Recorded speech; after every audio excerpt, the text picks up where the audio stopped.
Welcome to another STARS webinar. My name is David Earn. I'm Director of Programs and Communication at STARS. For those of you who are here for the first time, STARS webinars are interactive discussions about future-oriented topics such as leadership, geopolitics, technology, climate change, and health. A select group of people is attending the webinar live, and hundreds more watch it later on as a recording. Good morning, good afternoon, and good evening to all of you. Today, we talk with Mamatha CHAMARTHI about trends that will shape the future of mobility, such as autonomous driving, connectivity, electrification, and shared mobility. Mamatha is head of software business and product management at Stellantis, one of the world's largest automakers. With profit and loss responsibility for global Americas and Asia, she leads the transformation of Stellantis into a customer-centric, sustainable mobility company. Previously, Mamatha was Chief Information Officer of Fiat Chrysler Automobiles, North America and Asia Pacific. She serves on multiple boards, including the Champion X Public Board, Health Alliance Plan of Michigan, Gartner Research Board, Enterprise 50, and Midwest Technology Leaders Board. Mamatha has been named one of Automotive News' 100 leading women in the North American auto industry for 2020, as well as 2020 CIO of the Year by Michigan CIO. Good morning to you, Mamatha. Great to see you, and thank you for speaking in today's webinar. Very good afternoon to you, David. We now have 30 minutes to discuss with Mamatha. I will take the privilege to ask the first couple of questions. In the meantime, if you have any questions for Mamatha, please use the Q&A feature below to type in your question. Let me not waste any more time. Let's get right into it. Stellantis is one of the world's largest automakers, but technically speaking, it is also one of the youngest. So as Stellantis may not be a household name yet, can you please first say a few words about how Stellantis came about and what the product portfolio looks like? We are, as you said, we are pretty young. We are 6 months old. So Stellantis has been created with the merger of the Italian-American automaker Fiat Chrysler and the German-American, I would say French automaker PSA. And together between Fiat Chrysler and PSA, we have 14 strong, distinct brands. If you look at what is the strength of Stellantis, the first is the 14 strong, distinct brands which have a unique personality. Jeep is all about adventure, DS premium, Alfa Romeo, Maserati premium brands. So we cover everything from mass market to premium vehicles with our strong brands, greater than 200 billion in US dollars in terms of revenue. What is my new role in this new company? As you know, software is eating the world. And so at Stellantis, as soon as we got started, we created a new software entity. And to create an end-to-end software platform to address the needs of the customer around autonomy, connected services, shared mobility, and electrification. And my role within the software entity is the head of software business and product management, defining the features, defining experiences for our customers in these 4 macro trends, and also driving a new area of profit with software, a new area of revenue with software for our company. And how did you have set the scene? Let's take a closer look at these trends that you mentioned. Let's start with the electric vehicles. In your view, how long will it take for electric vehicles to overtake vehicles powered by combustion engines? That's an interesting question. It's going to be an evolution. As we all know, with all these trends, it's going to be an evolution. And I think I always say this to people. During the pandemic, there were many interesting things that we have learned about ourselves and our environment. But one of the profound things that I have learned is pictures that were shared with me from New Delhi. I spoke at a conference on mobility in New Delhi. And the day that I spoke at the conference, it was the day when the pollution level was at the highest. And I had to wear a mask during the entire day. And fast forward to the pandemic, and I'm getting pictures with clean air where you can see as far as mountain ranges from Delhi. That shows that transportation and mobility is a key contributor to pollution. And people were driving less. And so with the merger of FCA and PSA, we are accelerating our electrification portfolio. And with every brand, we'll have all the way from a plug-in mild to a full electric offering, as our CEO has committed. What are the main challenges then for a broader and faster rollout of electric vehicles? I think a few challenges. The first challenge starts with a customer, the range anxiety. And will I be able to charge before I truly reach my next destination? And even if I reach my destination, will there be right kind of charging infrastructure available? So as I talked about the infrastructure, the charging infrastructure is the next biggest challenge. And we have seen a lot of progress that has been made in these two areas. And more, as you can see, new electric vehicles increasing the range, the battery technologies improving. The third challenge is the affordability. Can we bring down the price to a mass market level, not just in the premium vehicles, but down to a mass market level, so that we can see a broader proliferation of electric vehicles? If we go one step further and look at autonomous vehicles, in your view, when will autonomous vehicles hit the road? It's kind of interesting. I spoke at a STARS conference, STARS symposium, a couple of years ago, and it was the same question that was brought in front of me. A few years ago at the Consumer Electronics Show, there were so many bold predictions, and almost all of us had this magic crystal ball to talk about, 2020 autonomy will be mainstream, 2021 autonomy will be mainstream. But when we look at autonomy also, we have to, so you asked the question, when would it be mainstream? It's an evolution. The mainstream will gradually happen. In the initial days, as we are seeing, level 2 has now a broader proliferation. Across all OEMs, you're seeing level 2 functionality. And what is level 2? Level 2 is where you can get your foot off with adaptive cruise control, those kind of features, and including partial hands off the steering wheel. Increased adoption of level 2. And we'll see the next would be increased adoption of level 3. Level 4, level 5, where you don't need a driver's license, you don't need a driver, everything is automated, needs the technology to be ready, the infrastructure to be ready.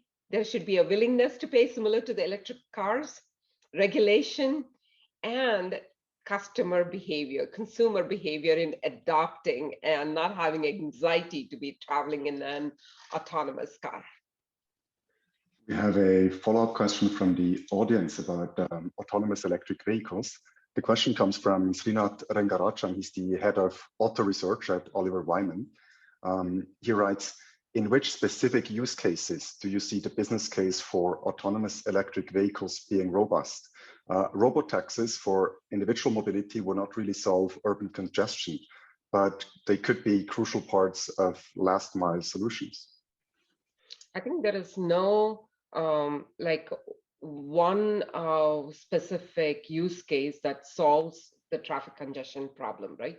It is multiple. Robotaxis is just one part of solving the overall congestion problems.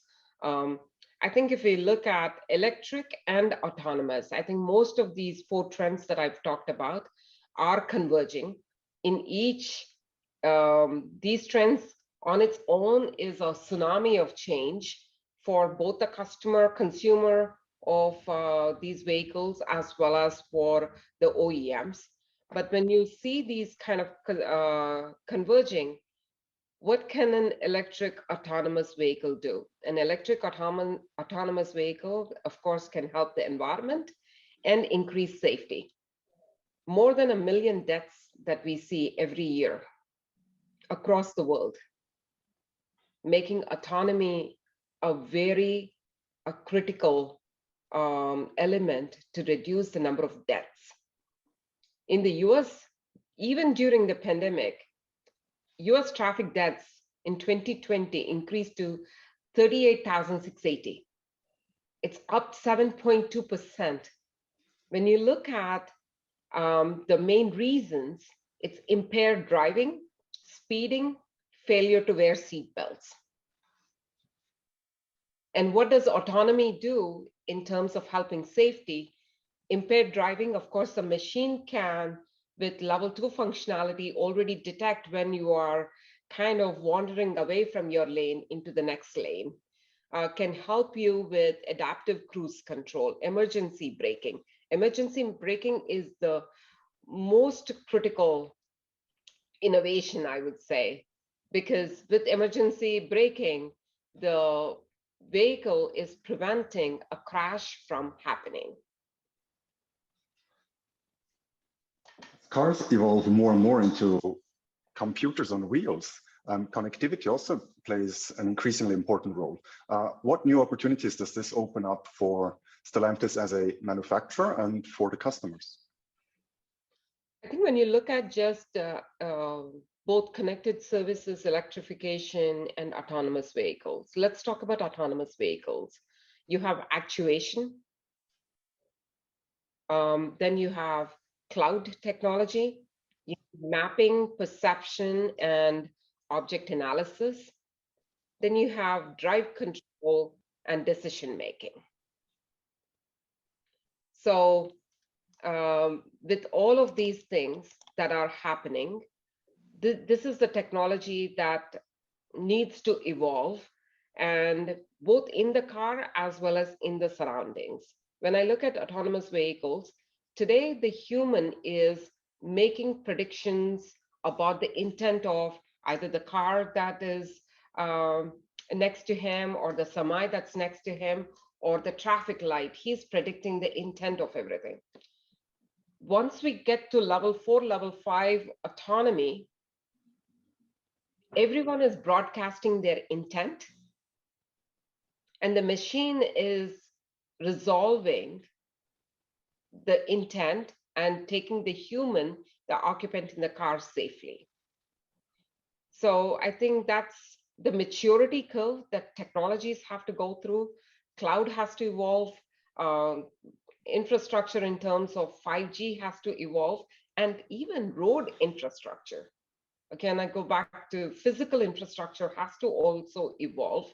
In US, only 40% of the roads offer good rides. So even that physical infrastructure along with the technology, whether it is for autonomous vehicle or connected services, and connectivity becomes a critical enabler again for electrification as well as autonomy. So not just for providing connected services, because today's customer, every day they receive an update for their app on their phone or their operating system. That's their expectation. The expectation is this investment I'm making is the second most expensive investment. Doesn't matter where in the world. And it's a connected car. And why is this car depreciating in value as soon as I leave the dealer parking lot? Can I get continuously features updated to this car so that my residual value doesn't drop off for the OEM? And for the customer, he feels that continuous value being delivered. And that is at Stellantis, that's our intent, to deliver these features at the speed of our customers' expectations. You mentioned shared mobility as the fourth major trend. So what's your view on this scenario in which ultimately it becomes more convenient for an individual not to own a car at all, but instead to rely on mobility as a service, what would that mean? What would the materialization of this scenario mean for an automaker like Stellantis? When I take a look at just my own needs, mobility needs, recently I was about to go to Home Depot, which is a pretty large warehouse to buy lumber, to buy all kinds of construction material and home goods. And I was thinking, wish instead of a Alfa Romeo Stelvio that I have, I had a Ram truck with me so that it was convenient for me to get these goods from Home Depot back to my house. But in the evening, when I was going for dinner, having looked at all of those beautiful Maseratis that are being launched, I was thinking, wow, even instead of a Alfa Romeo Stelvio, which is one of most beautiful cars, wouldn't it be good if, I could drive in an MC20 to dinner? So when I'm looking at my own personal needs throughout the day, depending on what I am doing, my needs are changing. And that is what has given rise to mobility as a service.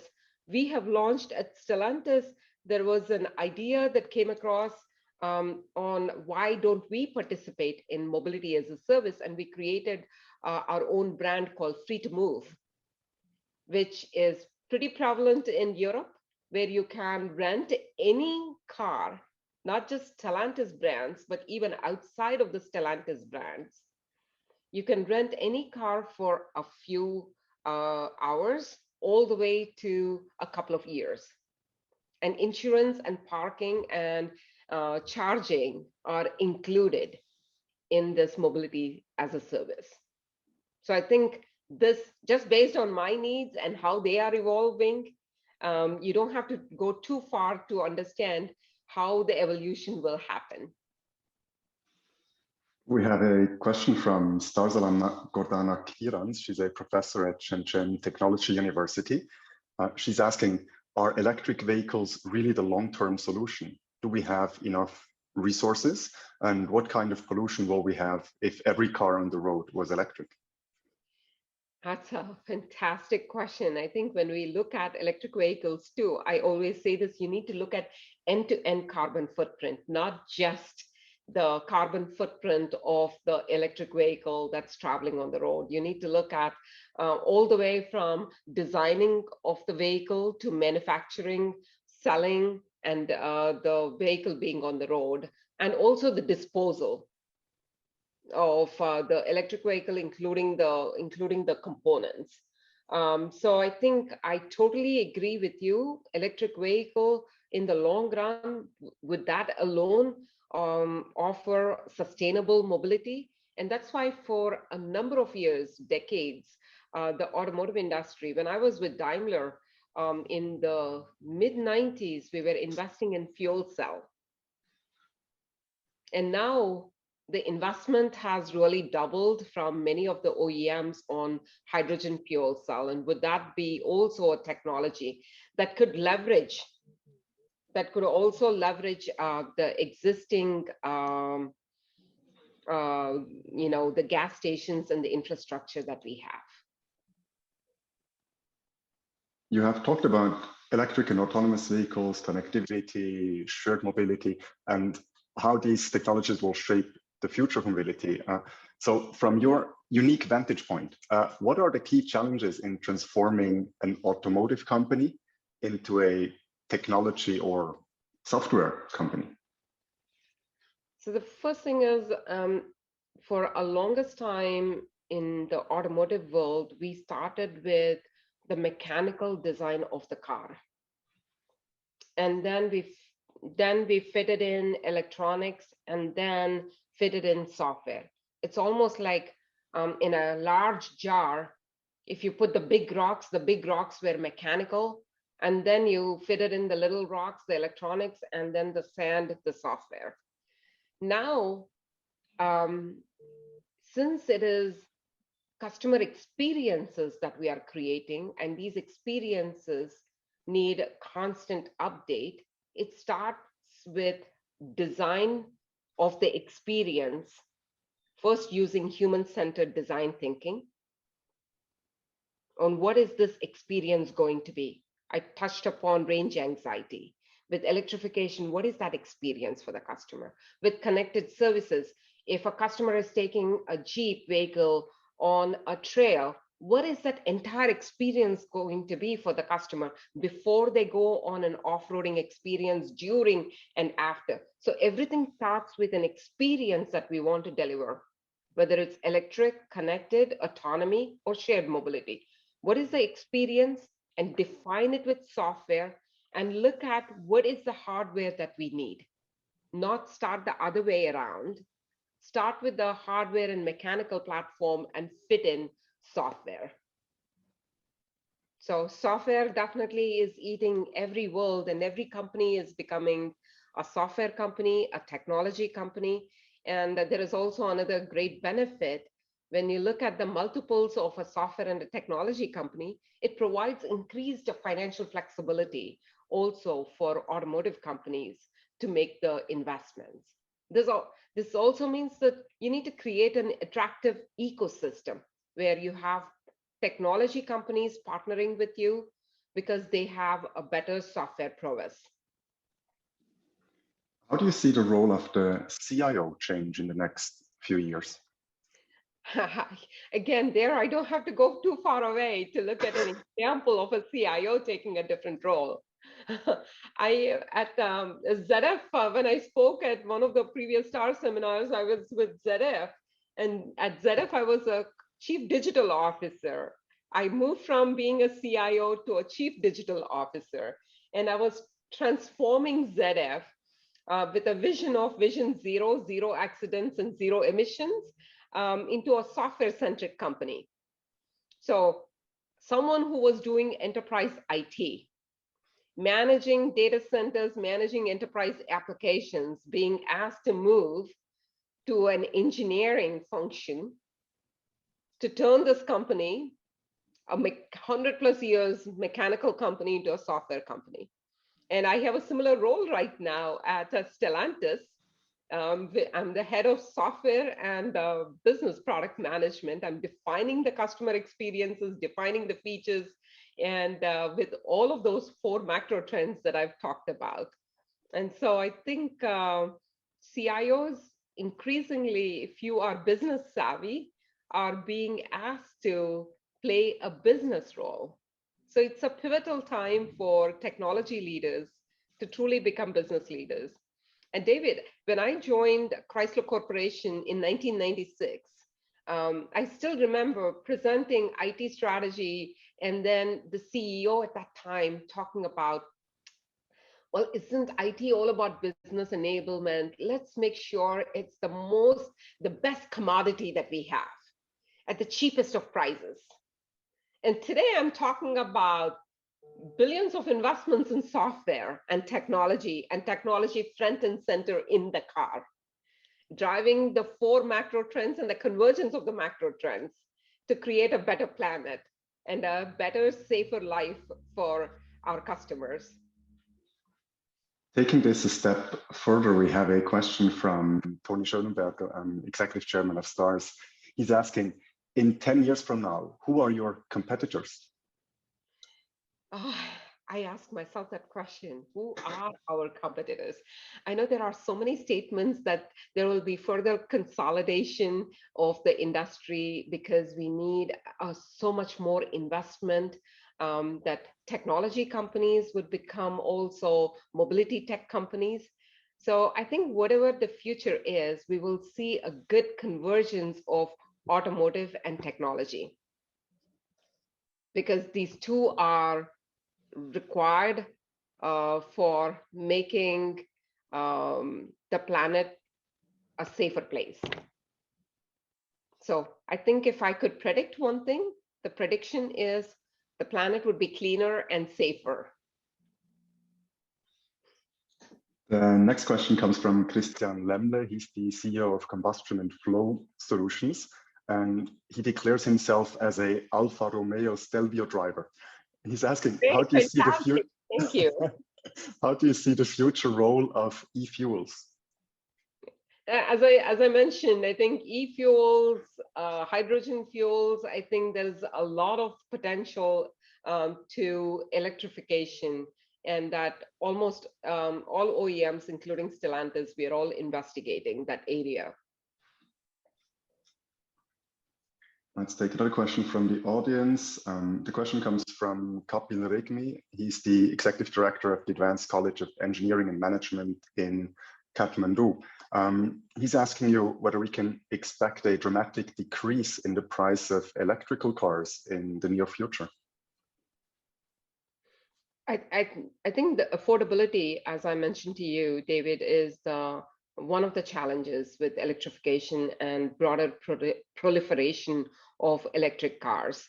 So how can we make affordable electric cars to drive down the technology costs, battery costs, charging infrastructure? Everything starts adding up to the cost. So I think, yes, for sure, electric vehicles will become more affordable.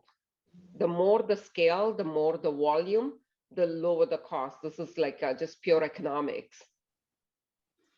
We are sadly already starting to run out of time, but I'd like to end with a couple questions on your personal leadership experience.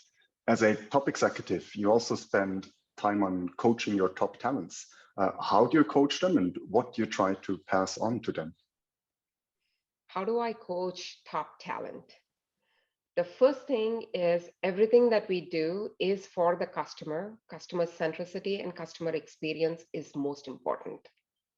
We don't talk about features as just a product that we want to offer in the market and sell to a customer, but we start looking at what is that customer experience that we want to drive with a feature.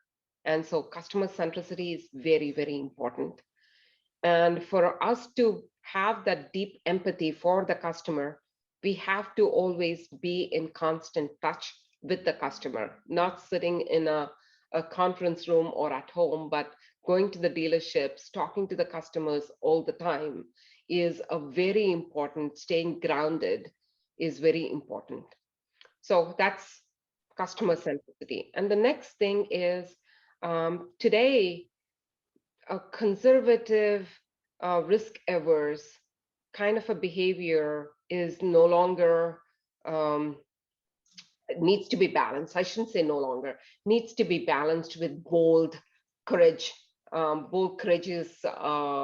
propositions that we can put on the table. So the next coaching is not to be shy and to think bold and to think unconstrained, not to constrain their thinking. That's the second thing. The third is not only for them to be inspired by this customer centricity, for them to be inspirational for their teams, so that it is a great place. Stellantis is a great place to work for all of the employees, and they have the ownership in the success of the company, and they get thrilled with the vision of customer-centric sustainable mobility, and that they are joining us on this purpose-driven journey of Stellantis. What has been your own motivation to become a leader, and has it changed over time? On my own motivation, I think what has changed, I would say, is the role that I played, but I always was thinking business. Right from the very first role that I took in IT, I was asked to do a very small program for government affairs to automate tax incentives that we received from the state and the federal government. This is in 1996. I said, can I go and shadow the business? I want to understand the business. Without understanding, I don't know how to write this code or how to write this program. I shadowed them for 2 months and automated the entire government affairs end to end and made them paperless in 1996. So I think it is that thinking, not just doing what you're asked to do, but thinking beyond. So with every role that I have taken progressive responsibility, that thinking beyond changed.